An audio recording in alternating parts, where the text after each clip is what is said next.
Hello दोस्तों, आज की वीडियो में हम देखेंगे Samsung Galaxy M14 5G versus Samsung Galaxy F14 5G। दोनों ऑलमोस्ट सेम प्राइस पे आते हैं और दोनों ही एक 5G फ़ोन है। तो मेन कन्फ्यूज़न होती है कि इन दोनों में से कौन सा फ़ोन ले। तो आज की वीडियो में हम यही देखेंगे।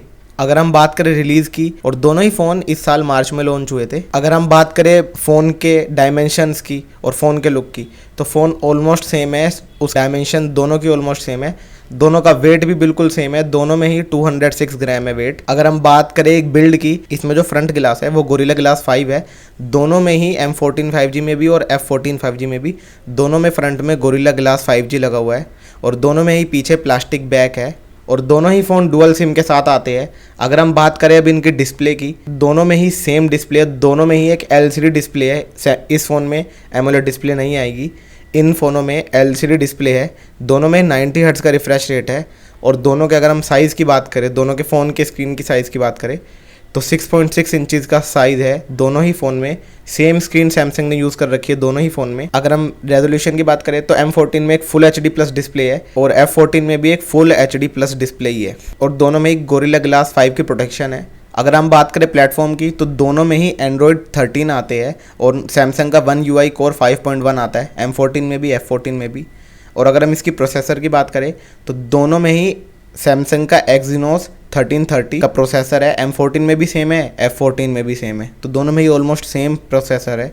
अगर हम बात करें इसकी GPU की, तो दोनों में ही माली का G68 GPU यूज़ कर रखा है और सैमसंग का जो F14 है वो 4GB और 128GB में अवेलेबल है और वही फ़ोन 6GB और 128GB में अवेलेबल है। अगर हम M14 की बात करें तो M14 आपको 464 में मिल जाएगा, 4 128 में मिल जाएगा और 6 128 में भी मिल जाएगा। अगर हम बात करें मेन कैमरे की, तो F14 में दो कैमरे हैं, एक 50 मेगापिक्सल का, एक 2 मेगापिक्सल का। और M14 में ट्रिपल कैमरा सेटअप है, 50 मेगापिक्सल का और मेनली दो कैमरे 2 मेगापिक्सल के हैं। तो कैमरे ऑलमोस्ट सेम है। जो थर्ड कैमरा है वो डेप्थ कैमरा है, तो मेनली इतना वो नॉर्मली इतना यूज़ नहीं होता। अगर हम बात करें इसमें वीडियो की, तो दोनों ही 1080p पे 30 FPS तक वीडियो शूट करते हैं। अगर हम फ्रंट कैमरे की बात करें तो दोनों में ही 13 मेगापिक्सल का फ्रंट कैमरा है। आप फ्रंट कैमरे से भी फुल HD वीडियो शूट कर सकते हैं और दोनों में ही 3.5 mm के जैक है।